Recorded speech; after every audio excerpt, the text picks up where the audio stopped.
उत्तर प्रदेश देश का वो राज्य है जहां पर गौ हत्या पूरी तरह से बैन है। गोकशी, गौ तस्करी करने वालों के लिए यूपी में कोई भी जगह नहीं है, लेकिन उसी उत्तर प्रदेश में माहौल बिगाड़ने की कोशिश हुई है और इस बार दावा है कि अलीगढ़ में साजिशन कुछ लोग प्रतिबंधित मांस की खेप ले जाते हुए पकड़े गए, जिसके बाद हिंदुवादी संगठनों ने उन्हें दबोच लिया और वाहन को आग के हवाले कर दिया। ऐसे में अब योगी आदित्यनाथ का भी बयान तस्करों को जहन में बिठा लेना चाहिए कि जब उन्होंने कहा था कसाईयों की जगह यहां नहीं बल्कि जहन्नुम में है। इनकी असलियत यही है क्योंकि गौ माता को कसाईयों के हवाले करते थे। हमने कसाईयों को जब भेजा जहन्नुम की यात्रा में तो इनको परेशानी हुई। योगी क्लियर कर चुके हैं, गो वध करने वालों के लिए यूपी में जगह नहीं, लेकिन उसे यूपी से विचलित करने वाली तस्वीर आई है। अलीगढ़ पे आरोप है कि साजिशन प्रतिबंधित मांस की खेप को तस्कर एक जगह से दूसरी जगह ले जा रहे थे, जिसे हिंदुवादी संगठनों ने चारों तरफ से घेर लिया और कसाईयों की पिटाई शुरू कर दी, गाड़ी को आग के हवाले कर दिया और नारेबाजी करने लगे।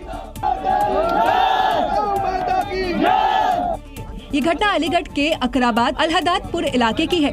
हिंदू संगठनों का दावा है कि ये मांस गोवंश का है, जिसकी सप्लाई कई दिनों से हो रही थी। हमें सुबह सूचना मिली थी कि यहाँ पे एक गाड़ी आने वाली है जिसमें गाय कटती है और रोज जाती है गाड़ी, मगर आज मौके पे हम सारे लोग इकट्ठे हुए गांव से और यहाँ गांव के भी लोग थे, यहाँ हमने पकड़ी है। लेकिन बड़ा सवाल ये है, क्या यूपी में माहौल बिगाड़ने की कोशिश हो रही है? क्या पशु वध के पीछे कट्टरपंथियों की साजिश है? क्या सांप्रदायिक सौहार्द बिगाड़ने की कोशिश हो रही है? क्या मांस की तस्करी के पीछे कोई प्लान तो नहीं?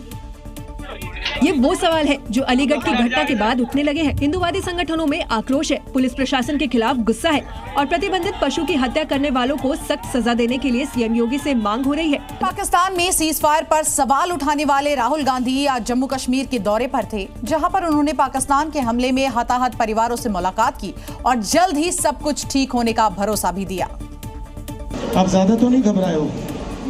हाँ बिल्कुल नहीं, ठीक है, लव यू। राहुल गांधी ने जम्मू कश्मीर के पूंछ में पीड़ित लोगों का हाल जाना, वहां बच्चों से बात की और भरोसा दिया सब कुछ बहुत जल्द ठीक हो जाएगा। उन्होंने ये भी बताया पाकिस्तान की तरफ से हमले में कई आम लोगों की मौत हुई, ये बहुत बड़ी ट्रेजेडी है। बहुत बड़ी ट्रेजेडी है। भैया क्या कर रहे हैं यार? बहुत लोगों की डेथ हुई है, नुकसान हुआ है। लोगों से बातचीत की, उनकी जो समस्या है उनको समझने की कोशिश की। उन्होंने मुझे कहा है कि 2-3 चीजें नेशनल लेवल पे रेज करनी है, वो मैं रेज। हालांकि राहुल गांधी के इस दौरे के बीच बीजेपी और एनडीए के सहयोगी दलों ने भी निशाना साधा। दुनिया मानती है कि ऑपरेशन सिंदूर कितना सक्सेसफुल रहा, यहाँ तक कि पाकिस्तान के खुद के सांसद, जो राहुल गांधी के कई मित्र भी है पाकिस्तान में, वो भी मान रहे हैं कि किस प्रकार से पाकिस्तान में तबाही हुई। परिवार से मिलना कोई बुरी बात नहीं है, मिलना चाहिए, लेकिन देश को कटघरे में खड़ा करना, जब जब ये विदेश जाते हैं तब तब भारत को कटघरे में खड़ा करते हैं। यानी भले ही राहुल गांधी पीड़ित परिवारों से मिलने पहुंच गए, लेकिन अब वो बीजेपी के निशाने पर है। ऑपरेशन सिंदूर पर जहां दुनिया भारतीय सेना के पराक्रम का लोहा मान रही है, तो वहीं कांग्रेस के नेता राहुल गांधी इस पर सवाल उठा रहे हैं, जिसके बाद बीजेपी ने राहुल गांधी पर पाकिस्तानी भाषा बोलने का बड़ा आरोप लगाया है। बीजेपी नेता शहजाद पूनावाला ने विपक्ष के नेता राहुल गांधी पर पाकिस्तान की भाषा बोलने का आरोप लगा दिया और उन पर तीखा हमला किया। शहजाद पूनावाला ने यहां तक कह दिया कि कांग्रेस और पाकिस्तान एक हो गए हैं। राहुल गांधी कहते हैं इंडिया पाकिस्तान हाइफेनेट हो गया। दरअसल कांग्रेस और पाकिस्तान हाइफेनेट हो चुकी है। कांग्रेस पार्टी लगातार पाकिस्तान के डीजी ISPR की भाषा बोलती है। पाकिस्तान की भाषा बोलने का काम कांग्रेस पार्टी कर रही है। छुटपुट कहती है कांग्रेस पार्टी। खड़गे जी ने कहा कि ऑपरेशन सिंदूर छुटपुट था। राहुल गांधी को LOP मतलब लीडर ऑफ पाकिस्तान लगता है। शहजाद पूनावाला ने राहुल गांधी पर कटाक्ष किया और उन्हें लीडर ऑफ अपोजिशन की जगह लीडर ऑफ पाकिस्तान बता दिया। बीजेपी नेता और केसरगंज से पूर्व सांसद बृजभूषण शरण सिंह ने भी राहुल गांधी पर तीखा हमला बोला।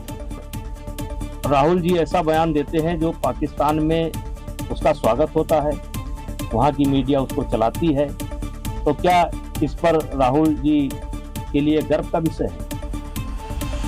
और यही एक बात है जो राहुल गांधी सहित पूरे कांग्रेस को गर्त में ले जा रही है। दरअसल विपक्ष के नेता राहुल गांधी ने एक्स पर लिखा था कि क्या जयशंकर जी बताएंगे कि भारत को पाकिस्तान के साथ क्यों जोड़ा गया है। साथ ही राहुल ने ये सवाल भी उठाया था कि पाकिस्तान की निंदा करने में एक भी देश ने हमारा साथ क्यों नहीं दिया।